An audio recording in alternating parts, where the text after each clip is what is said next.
This man began the process of mummification while he was still alive. Quick note here, I love and respect Japan, but I do not speak the language. Shinyukai Shonen was a Japanese Shigendo monk that began the process of Sokushinbutsu.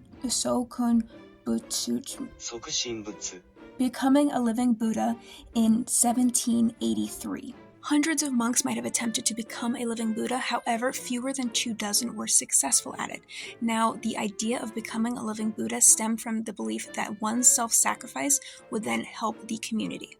While the process varied from one monk to another, in Shinyukai's case, for the first 1,000 days, he would hike up and down Mount Yudano eating nothing but nuts and seeds. Now, for the following 1,000 days, he forfeited those nuts and seeds instead for tree bark and roots. Towards the end, he also would have drunk tea made from the sap of an urushi tree.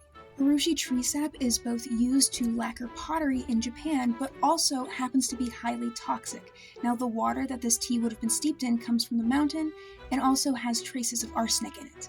Together with everything else, he essentially dried out his body while still alive. Now, he would have then been buried while still alive in a tomb sitting in a lotus position with a bell and a bamboo shoot for an air supply.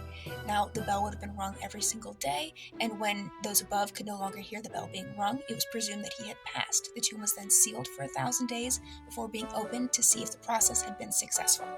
Shinyukai Shonen's home is now the Dainichibo Temple in Japan with the monks there. It's also important to note that this process is super illegal in Japan now.